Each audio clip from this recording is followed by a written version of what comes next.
so much. Thanks a lot, Sandesh and Divya, everyone whosoever really appreciated and showed lots of love on me through this platform.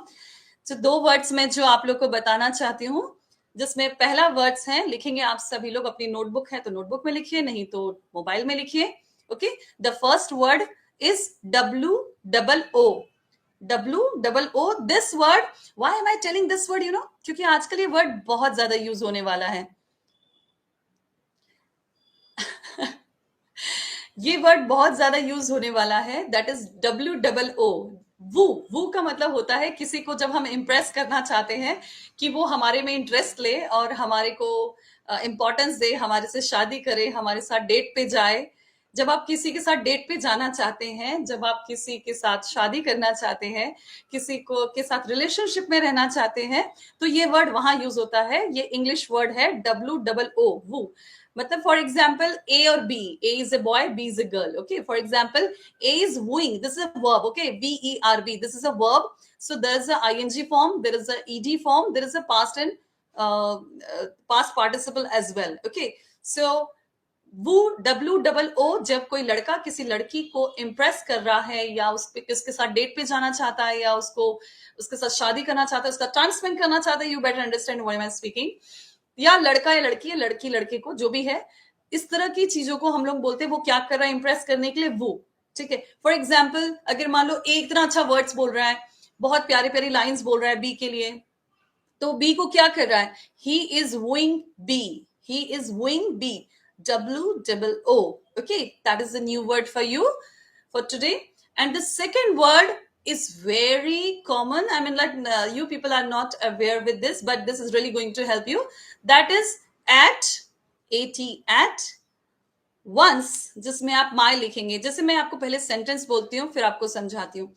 For example, when I went on the stage first time, in at the age of 17, when I went and I conducted one, New Year program.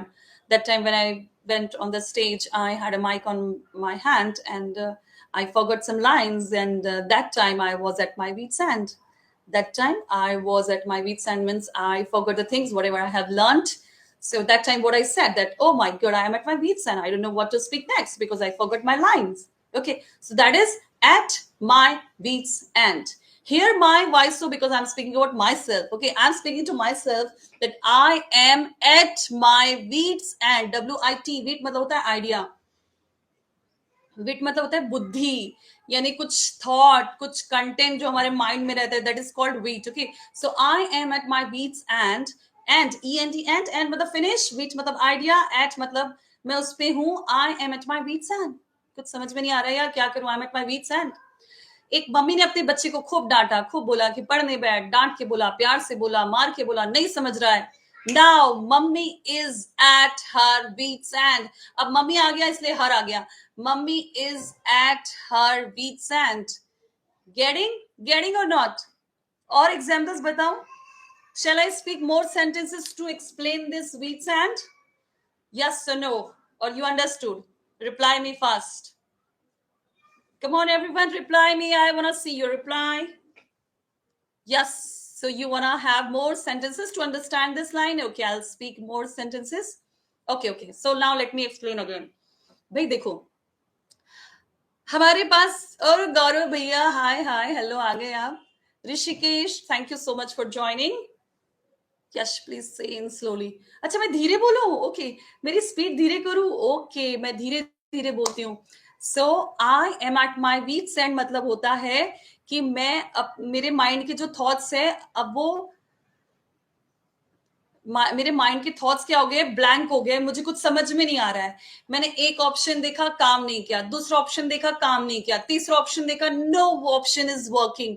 और अब मुझे समझ में नहीं आ रहा है भाई, मेरे पास तो आइडिया ही खत्म हो गया कि भैया करना तो कैसे करना.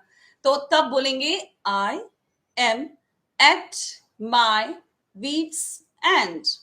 आई am at my wits and. Okay, मैं काम करती हूँ, मैं आपको टाइप करके बताती हूँ एग्जैक्टली वो स्ट्रक्चर कैसा है. ठीक है, let me type, wait.